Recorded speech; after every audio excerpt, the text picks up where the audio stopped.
တခါတုန်းကရွာလေးတရွာမှာတားဖားနှစ်ယောက်နေထိုင်ကြပါတယ်အဖေဖြစ်သူရဲ့စိတ်ထဲမှာအမြဲတမ်းစိုးရိမ်မှုတစ်ခုရှိနေတတ်ပါတယ်အဲ့ဒီစိုးရိမ်မှုကတော့သူ့သားအတွက်ပါသူ့သားကပြင်းရည်သူထပြီးအလုပ်ကိုမလုပ်ချင်သူပါမနက်ကနေညအထိရွာအညံ့ရှောင်းလည်နေတတ်ပြီးအချိန်တွေကိုဖြုံးတီးနေတတ်ပါတယ်ဒီနေ့မှအဖေကစဉ်းစားလိုက်ပါတယ်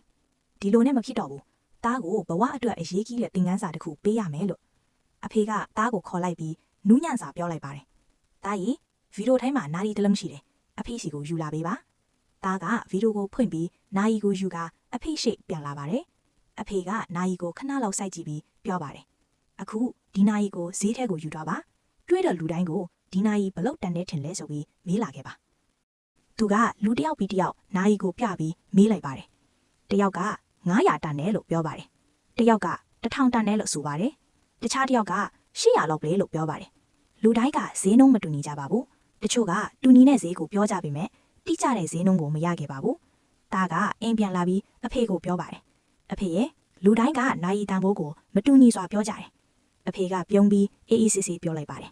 ကောင်းပြီနိုင်ရီကိုဗီဒီယိုထဲပြန်ထားလိုက်ပါနောက်တနေ့မှာအဖေကသားကိုထပ်ခေါ်ပါတယ်နိုင်ရီကိုယူလာခိုင်းပြီးပြောပါတယ်ဒီတစ်ခါတော့ဈေးထဲကိုထပ်သွားပါဒါပေမဲ့နိုင်ရီရဲ့ဈေးနှုန်းကိုမမေးပါနဲ့ဒီနိုင်ရီထဲမှာရှိတဲ့အချင်းရဲ့တန်ဖိုးကိုမေးလာခဲ့ပါသားကနားမလည်ပေမဲ့အဖေရဲ့စကားကိုနားခံပြီးထပ်သွားပါတယ်သူကလူတိုင်းကိုမေးလိုက်ပါတယ်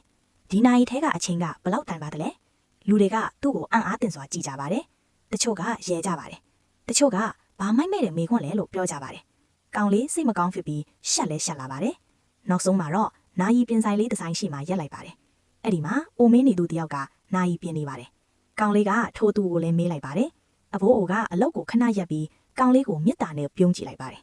ကောင်လေးမေးချင်တဲ့အတိတ်တွေကိုနားလည်ပြီးနူးညံ့စွာပြောလိုက်ပါတယ်တာရဲ့အချင်းကိုဈေးနှုန်းနဲ့တန်ကိုတတ်မှတ်လို့မရပါဘူးတန်ပေါင်းများစွာသောငွေတွေပေးနိုင်ပေမဲ့ဘဝရဲ့တစ်စက်တန်တောင်ပြန်ဝယ်လို့မရပါဘူးသူကဆက်ပြီးပြောပါတယ်အချင်းမှာမကောင်းတဲ့အချက်တစ်ခုနဲ့ကောင်းတဲ့အချက်တစ်ခုရှိတယ်မကောင်းတာကအချင်းကအငဲလွန်သွားတတ်တာပါကောင်းတာကတော့အဲ့ဒီအချင်းကိုဘလို့သုံးမလဲဆိုတာကိုတင်ကိုယ်တိုင်ရွေးချယ်နိုင်တာပါဒီလောကမှာလူတိုင်းတစ်နေ့ကို24နာရီကိုစီပိုင်ဆိုင်ကြပါတယ်ချမ်းသာသူရောဆင်းရဲသူရောမချမ်းသာပါဘူးကွာခြားချက်ကအဲ့ဒီနာရီတွေကိုဘလို့အသုံးချတယ်လဲဆိုတာပါပဲကောင်းလေးရဲ့မျက်လုံးတွေမှာနားလေသဘောပေါက်မှုတဖြည်းဖြည်းပေါ်လွင်လာပါတယ်သူ့အတွင်မှာတခုခုပြောင်းလဲသွားခဲ့ပါပြီ